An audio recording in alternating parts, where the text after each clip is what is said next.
All right, so let's go ahead and continue our journey here through the world of playwriting and drama. So I figured it'd probably be a good idea before we get really too far into it to make sure that we're good on all the same sort of terminology, so that we're all talking about the same words. So there are a couple specific terms to playwriting that I want to go ahead and talk about. There's not a whole lot. It's not like the list of terms that we've had for the other sections, but there are a few that are specific, and a lot of them are things you probably already know, you maybe never had like an actual definition of, but I bet you'll probably be okay. All right, so first one, character. Okay, character. Now, easiest way to put or to define character would be like who an actor would be pretending to be. Okay, so one of the people in your story would be a character. Okay, we already know that probably. Here's the thing with characters. Characters want things. Okay. Now all characters want things. All characters have their character arc, their journey for whatever it is that they want throughout the course of a story. Definitely no different in drama. Although it's often, I guess, more immediate, kind of develops faster, and it's sometimes a little more blatant in there. But that's about it. But the character definitely wants something. Okay. Now, technically, if we were going to define the term character, it actually would be the psychological motivations behind that person in the course of the story.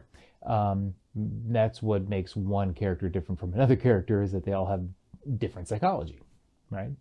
So that's kind of technically what it would be. But easiest way to think about character, who the actor is pretending to be in the course of a story. Done. All right. Now, say characters want things. So that means that they have a goal or objective. The terms can be used interchangeably. But every character has a particular goal. That's that thing that they want. It's what they want over the course of the story. And they're going to want it usually from another character. That would be a person versus person sort of conflict. Okay. Usually that's what it's going to be in the course of a play, as opposed to, like, say, a movie, or a novel, where it might be developed differently. In the course of a play, it's usually going to be from another character.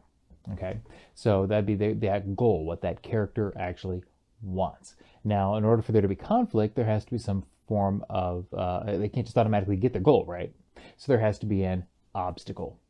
The obstacle. And the obstacle is whatever is getting in the way of the character achieving that goal, of actually achieving whatever it is. And so when you have the character fighting the obstacle to try to achieve their goal or objective, that's when you get conflict. And of course, all stories, we've already talked about, all story, all plot, everything, it's always conflict, conflict, conflict.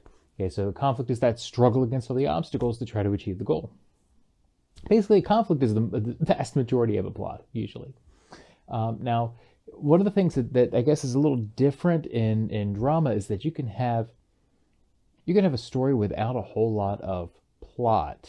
Like we might think of it like in terms of a novel or a movie, where there's going to be a lot of action and things like that.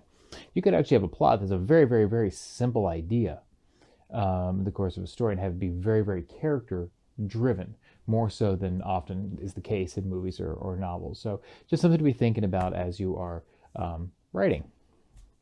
All right, now, of course, what you do write in a work of drama is you're writing what people talk. So there's essentially two big categories of that. The first one would be dialogue. Okay, and dialogue would be, conversation that's being written down there, and it's between two or more characters. I know it's got the die at the beginning, the DI, which implies two, but it's two or more characters. So if you have two people talking, it's dialogue. If you have 8 people talking, it's still dialogue. Okay. Now, if you only have one person talking, however, that is a monologue. A monologue. That is just a longer speech given by one character. And remember, one of the things that is definitely universally true, just like how people don't tend to go off for an extended period of time about something unless it's something that really, really matters. Still the case here for monologue as well. The course of a play or a movie or whatever, it may only be 1 or 2 monologues throughout the entire thing, and those are going to be those moments that really matter to that character for one reason or another, or they're very revealing or things like that. So if there's a monologue, it's significant.